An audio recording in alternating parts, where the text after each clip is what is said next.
Nous avons vu quelles étaient les caractéristiques incorruptibles de la vie du Seigneur, Jésus, car la valeur réelle de la vie, la valeur réelle du service, dans l'optique de Dieu et du ciel, sera fonction des valeurs qui étaient les siennes. Parfois, en relation avec notre travail d'édition et d'impression d'ouvrage, nous avons des épreuves qui nous sont envoyées par différents imprimeurs.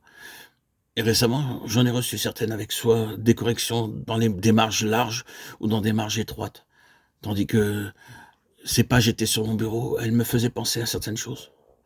Que pouvons-nous avoir dans une marge?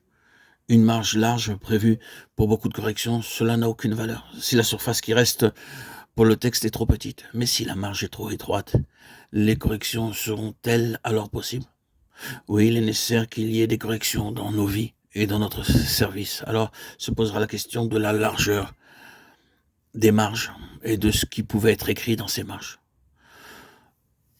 De tout ce que cette vie aura contenu, de tout ce que nous aurons fait ou possédé, dépensé ou retenu, quelle largeur aura notre marge pour contenir tout ce qui aura peu de valeur ou ce qui aura de l'importance à la lumière du ciel et de l'éternité.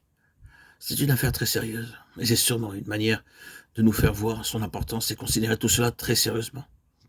Dieu n'est pas préoccupé par les marges. Ce qu'il désire, c'est une pleine page de valeur intrinsèque. Dieu ne veut pas tirer un trait sur la page de nos vies et dire, d'un côté de ce trait, il y a beaucoup de choses plus ou moins bonnes, et de l'autre côté, il n'y a rien de bon. Il ne veut pas ce genre de distinction. Et si le Seigneur nous fait marcher dans ses voies, prenez garde, car il veut de toute façon y parvenir. Et il cherchera par tous les moyens à atteindre le but. Il obtiendra autant de pleine mesure que nous lui permettrons de réelles valeurs intrinsèques. Après ces paroles préliminaires, nous irons maintenant un peu plus loin.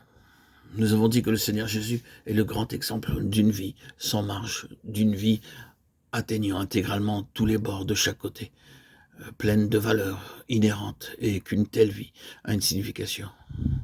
Il était l'incarnation de ce qui est incorruptible. La vie et l'incorruptibilité étaient incarnées en Jésus-Christ, dans une nature humaine, car il était l'homme selon la pensée de Dieu.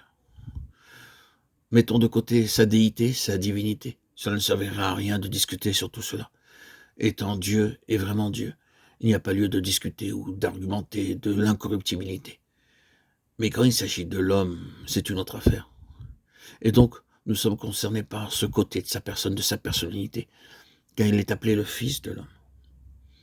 Ce problème et toute cette question de l'incorruptibilité est donc une question concernant les êtres humains que nous sommes. C'est une affaire qui est liée à l'homme et qui le concerne.